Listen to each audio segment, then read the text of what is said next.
Hi hello नमस्कार मित्रों। मैं इज़राइल सीरीज़ का नए एपिसोड में आपका स्वागत करता हूं। मित्रों, आप कैसे हो? आशा करता हूं आप बहुत बढ़िया होंगे। मित्रों, 7 अक्टूबर को हमास ने इज़राइल पर हमला किया। उसके बाद में इज़राइल लगातार गाज़ा पट्टी पर बॉम्बिंग कर रहा है एवं गाज़ा पट्टी का नाकाबंदी करके रखा हुआ है। असली मुद्दा जिस पे सवाल उठाना चाहिए, उस मुद्दे पे ना अरब का अल जजीरा सवाल उठा रहा है, ना भारत का पत्रकार। फिलिस्तीनी नागरिकों के हितों के सवाल उठाने वाले यह अमीर अरब मुल्क अपने देश में एक भी शरणार्थियों को शरण क्यों नहीं दे रहे, यह सवाल कोई भी पत्रकार उठा नहीं रहा है। वे सभी इज़राइल का हमले का एवं पश्चिमी राष्ट्र का रवैये से बार बार सवाल उठा रहे हैं, परंतु जितने भी अमीर अरब मुल्क है, यह अपने देश में एक भी शरणार्थी को शरण क्यों नहीं दे रहे, यह सवाल कोई भी पत्रकार नहीं उठा रहा है। यह फिलिस्तीनी शरणार्थियों की बात थोड़ा बाजू में रख देते। इससे पूर्व इराकी शरणार्थियों की समस्या खड़ी हुई थी, सीरिया शरणार्थियों की समस्या खड़ी हुई थी, अफ़गानी शरणार्थियों की समस्या खड़ी हुई थी, रोहिंग्या मुसलमानों का शरणार्थी समस्या खड़ी हुई थी। उस समय पर एक भी अरब मुल्क इन शरणार्थियों को अपने देश में शरण नहीं दिया। 2016 तक लगभग 40,000 सीरियाई शरणार्थी अपना देश छोड़कर भाग चुके थे। इनमें से अधिकांश शरणार्थी अरब मुल्कों जैसा सुन्नी मुसलमान थे। इन अरब अमीर मुल्क घुसने नहीं दिया। आखिरी में इन पश्चिमी राष्ट्रों ने मानवाधिकार के मोहब्बत के वजह से इन सीरियाई नागरिकों को अपने देश में शरण दिया। उसका नतीजा आज वे भुगत रहे हैं, क्योंकि जहाँ जहाँ ये शरणार्थी शरण लेने के लिए पहुँचे हैं, उन जगहों पर यह खाड़ी सहयोग परिषद के जो 6 अमीर देश है, जिसमें यूएई, बहरीन, सऊदी अरब, जॉर्डन, ऐसे 5-6 जो अमीर मुल्क है, वहाँ पर उन शरणार्थियों के लिए जो बड़े बड़े मस्जिद बनवा रहे एवं वहाँ पर जो मस्जिद है उनको बहुत अधिक मात्रा में फंड डोनेट कर रहे, क्योंकि वे नहीं चाहते हैं कि जो शरणार्थी पश्चिमी राष्ट्रों में शरण लेने गए हैं वे अपना धर्म बदल ले। उसी तरह अफ़गान लड़ाई के वक्त अफ़गानी शरणार्थी समस्या के समय पर भी ईरान जो शिया मुसलमानों का खलीफा बनने की सपना देख रहा है, एवं तुर्की जो सुन्नी मुसलमानों का खलीफा बनने का सपना देख रहा है, ये दोनों देशों ने अपने देश में एक भी अफ़गानी शरणार्थियों को अंदर घुसने नहीं दिया। आखिरी में कुछ शरणार्थियों को इंडिया ने अपने देश में लेके गया, बचे हुए शरणार्थियों को अमेरिका अपने देश में लेके गया। उसी तरह रोहिंग्या मुसलमानों के समय भी हुआ। पाकिस्तान इन रोहिंग्या मुसलमानों के हितों पे बहुत हल्ला मचाया, चीखा पुकारा, परंतु जब शरण देने की बात आई, पाकिस्तान पूरी तरह से मुकर गया। मित्रों, क्या आपने कभी सोचा है इन फिलिस्तीनी शरणार्थियों को कोई भी देश, स्पेशली जो अरब मुल्क, अपने देश में शरण क्यों नहीं दे रहा है? मित्रों, 1948 से लेके 1967 तक पूर्वी यरूशलेम एवं गाज़ा पट्टी पर जॉर्डन शासन करता था। 1967 में दूसरा अरब वार में इज़राइल ने गाज़ा पट्टी एवं पूर्वी यरूशलेम को जीत लेता है। इस लड़ाई के दौरान एवं लड़ाई के बाद में फिलिस्तीनी शरणार्थी जॉर्डन देश में शरण लेते हैं। इन शरणार्थियों के साथ में पीएलओ के लड़ाके भी वहां जाके बस जाते हैं। जॉर्डन में शरण प्राप्त करने के बाद में यह फिलिस्तीनी नागरिक वे जॉर्डन का कोई भी नियम का पालन नहीं करते, वे अपना शरिया का पालन करते। ये जो शरणार्थी है जॉर्डन में लूट मार शुरू कर देते, वहाँ पर किडनैपिंग शुरू कर देते, जितना भी इलीगल एक्टिविटीज़ है उसमें वे शामिल रहते हैं। शुरुआत में जॉर्डन का राजा शाह हुसैन इन शरणार्थियों को समझाया बुझाया एवं शांति से रहने की सलाह दिया, परंतु यह शरणार्थी जॉर्डन में रहते हुए बार बार इज़राइल पे हमला कर रहे थे एवं इसके वजह से 1968 में इज़राइल ने जॉर्डन पे सर्जिकल स्ट्राइक करके फिलिस्तीनी शिविरों को नष्ट किया एवं जो बेस बनाए थे जिस जहाँ से इज़राइल पे हमला होता था उसे भी नष्ट कर दिया।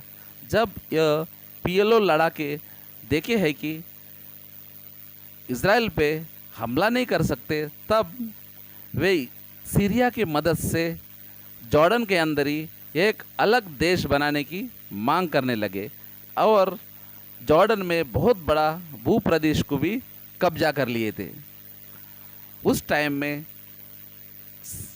जॉर्डन का राजा शाह हुसैन ने इस्लामिक मुल्कों से अनुरोध किया और कहा जॉर्डन में आके इन फिलिस्तीनी शरणार्थियों को एवं पीएलओ के लीडर को बाहर निकालने की मदद करने की अनुमति जॉर्डन ने किया। उस टाइम में जॉर्डन के सबसे पहले मदद करने के लिए पहुंचा पाकिस्तानी आर्मी। मित्रों, पाकिस्तानी आर्मी जॉर्डन में मुफ्त में आया नहीं था। इस मिलिट्री हेल्प के एवज में पाकिस्तानी आर्मी ने बहुत बड़ी रकम जॉर्डन पे चार्ज किया था। इसके अलावा जॉर्डन ने पाकिस्तानी आर्मी के सभी जनरल एवं ब्रिगेडियर्स को बहुत बड़ी रकम उनके बैंक अकाउंट में जमा करवाया था। इन पाकिस्तानी आर्मी के साथ एक ब्रिगेडियर भी जॉर्डन गया था।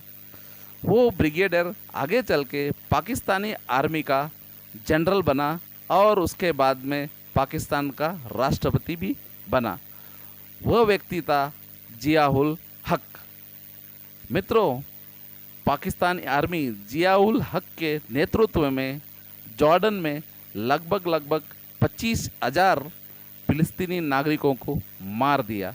उनके जितने भी शरण स्थल था जहाँ पर शिविर बना हुआ था उसको बड़ी बेरहमी से नष्ट किया।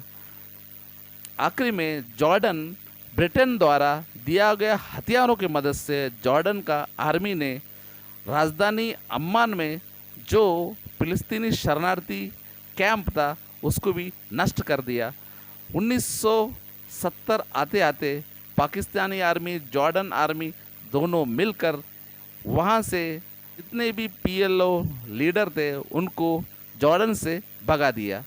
आखिरी में 1970-71 को यह सभी पीएलओ लीडर लेबनान जाके बस गए। उनके पीछे पीछे फिलिस्तीनी नागरिक भी लेबनान में जाकर बस गए। यह फिलिस्तीनी नागरिक जब लेबनान में जाके बसने लगे उस समय पर लेबनान में गृह युद्ध चालू हो गया। वहाँ पर सुन्नी एवं शिया मुसलमानों का गृह युद्ध चालू हो गया। 1980 आते आते पीएलओ के जो लड़ाके थे वे भी इस गृह युद्ध में शामिल हो गए। वे भी वो सरकार के खिलाफ लड़ने लगे और 1980 में लेबनान में शिया मुसलमान बहुत कमज़ोर पड़ने लग गए थे। उस टाइम में ईरान की मदद से लेबनान में एक आतंकवादी संगठन स्थापित किया गया। उस संगठन का नाम था हिजबुल्लाह।